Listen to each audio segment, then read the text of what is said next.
Hey there, guys. How's it going? Hope everybody's doing okay. And I just wanted to show you the new ride. This is a 2016 Golf R in this onyx white color, oryx or onyx. I don't remember, but something white, where it's kind of a pearlescent white. But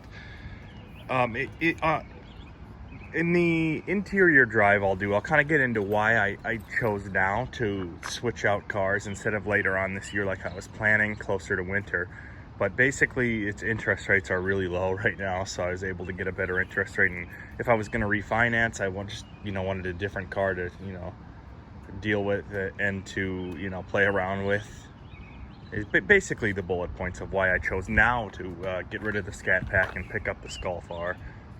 Yeah, so I was able, so I wanted to go manual transmission, like I said in my previous video, and I wanted to go all-wheel drive. That was kind of a thing. So, these engines are pretty good. I know I looked into it, and there's some cases out there of some engines going bad in these manual transmissions, especially with upgraded clutches because of crank walking and stuff. But that happens, but it's like you only hear about the terrible ones. So it's not that prevalent, but it is out there. It's something to look out for. There's just nearly nothing you can do. But yeah, so this has about 45,000 miles on it. And usually when I buy used, I like to stay in the 30 range. This is a little bit higher, and it does have some maintenance items that need to be done, which give me something to do, I guess. So there is some things that I'm gonna have to be doing, like Haldex servicing, and I think the water pump's leaking a little bit, thermostat housing's leaking a little bit. So and I'm definitely gonna have to do the clutch in this, because at 45 I already feel it slipping on the factory tune a little bit in between hard shifts. So that'll be fun. I'm gonna have to put a clutch in it.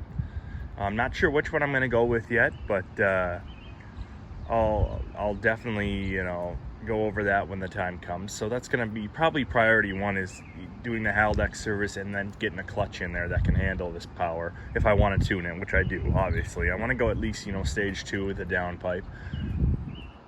But yeah, because it feels pretty good from the factory. It's nice and linear power, but it just doesn't feel spectacular at all. It feels nice and smooth. It feels great to rev it out, but nothing spectacular. So it definitely can be unlocked, a lot of its potential with the tune. So, but yeah, this is a really nice, and one of the reasons I did pick up this one was obviously I like the pearl white color. It looks clean, it looks crisp. It basically blinds you in the sun. But one of the reasons why is because the previous owner that had this had PPF put on the entire front bumper. PPF along, sorry if it's a little dirty, but the whole front bumper down here has PPF. All of the hood, including all the way up to the windshield, has PPF.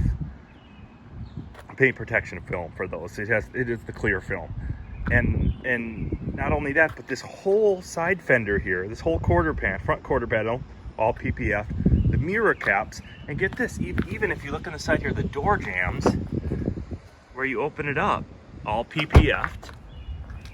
And then even the back hatch back here where you load stuff in has PPF on the sill plate down here. So I spent a lot of money on some PPF, which it kept it looking fantastic at 45,000. The paint looks great. I clay barred it and waxed it already, even though it's super dirty now. But I clay barred it and waxed it.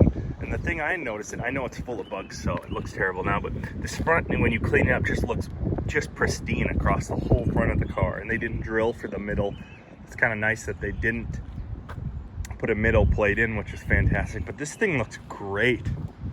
That's the thing about it. It looks great, runs great, 45,000, manual trans.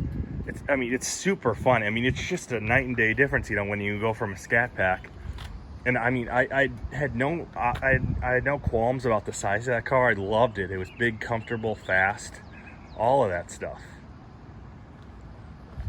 But yeah, it's just different to get into one of these cars, because it's just, you shut the door and it's just, you feel almost the suction of air, when you close it in, because it's so tight, and the chassis is rigid, and it feels fantastic to drive. And I'm so excited with this all-wheel drive, how it's going to handle in winter.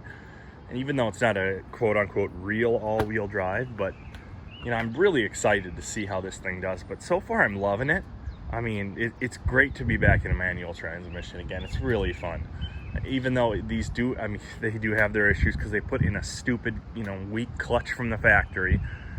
And so it's just like something you have to do. Even some people burn them up on. I have a feeling if I had this from the factory, I could run, you know, with the stock clutch for probably as long as I wanted to, because I'm pretty good on clutches. But as soon as you throw any power at it, it's going to slip, and I can already tell it's starting to. So that's going to be real fun doing the clutch in this thing. I'm sure it's an super easy job. Yeah, right. But it shouldn't be too bad. I think I can do it, you know.